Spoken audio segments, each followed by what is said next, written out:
Okay, so are you ready to dive in? We're going deep this time, exploring how names, music, even a little psychology all kind of intertwine. Yeah, it's wild how these things connect, right? Like we don't even realize how much our background shapes our view. It's true. And today we're starting with your request how to pronounce Liat. Got two sources here, both aimed to help us English speakers get it right. That long A sound is key. Both sources, they use all these different comparisons, really hammering that home. Shows how important this is to Liat. Makes you think, right? Getting a name right, it's more than just being polite, it's respect, you know? Acknowledging someone's identity. Totally. Small thing, but makes a big difference. Builds connection, understanding. So Liat got it. But where's the music angle? Well, next up is Liat herself, blog post she wrote. About this 30 Seconds to Mars concert.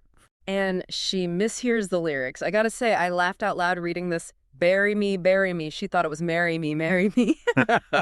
Yeah, pretty funny. But humor, it often reveals something deeper.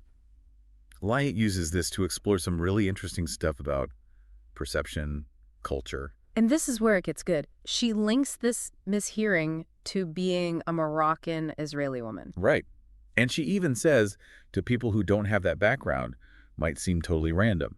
But for her, connected to how she understands Moroccan men. Like her brain, steeped in her culture, it filled in the blanks in a way that made sense to her. And that brings us to subconscious bias. Exactly. Liat's experience, funny as it is, it highlights how our backgrounds shape us, even when we're not thinking about it. She wasn't like analyzing the lyrics through some Moroccan lens. It just happened. So you're saying we've all got these lenses unconsciously that color how we take in information, music, even just conversation. Exactly. We all have biases, and being aware of them, that's the first step to understanding.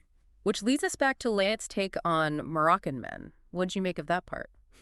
Well, she's careful not to overgeneralize, but hints at some cultural norms that might surprise people.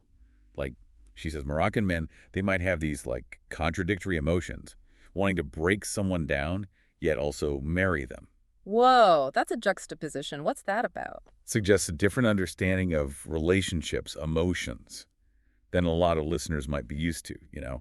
And this is where being sensitive to other cultures is so important.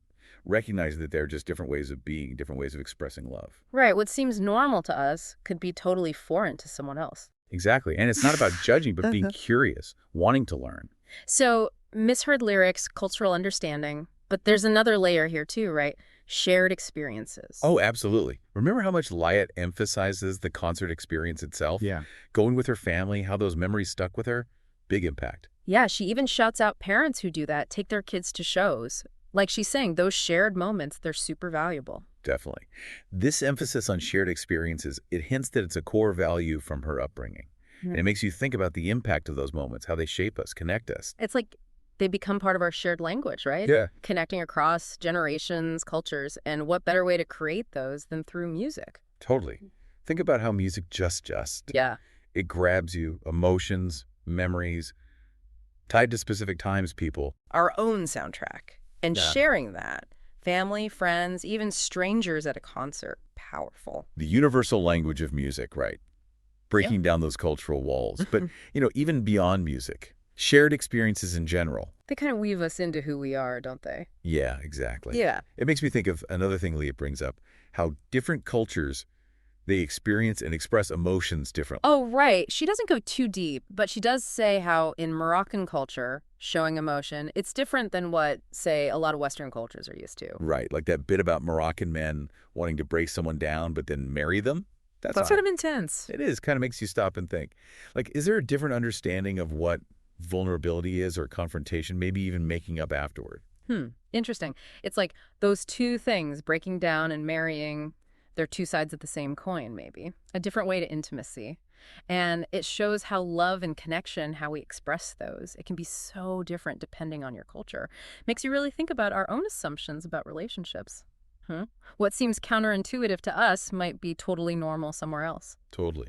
And that's where curiosity comes in. Empathy, too. When we approach those differences wanting to understand, it opens up all these new perspectives. You start to appreciate how complex we humans are. It's like that saying, the world is a book. Something about how if you don't travel, you only read one page.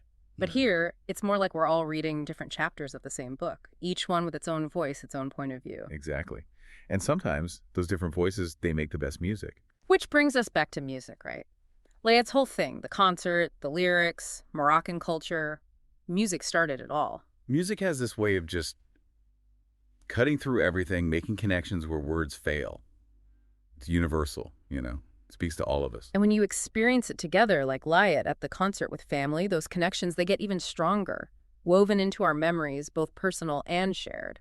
It's amazing how a song can just unlock all these feelings, memories, takes you right back to that moment, who you were with, everything. Our own soundtracks. And when we share those soundtracks, it's more than just the music. It's a part of ourselves. It really is. Like we're saying, finding the extraordinary in the everyday, realizing that even small moments, they make us who we are. This all started with how to say someone's name, and look where we ended up. Shows you knowledge, understanding. They have a way of surprising you. Learned how to say Liat.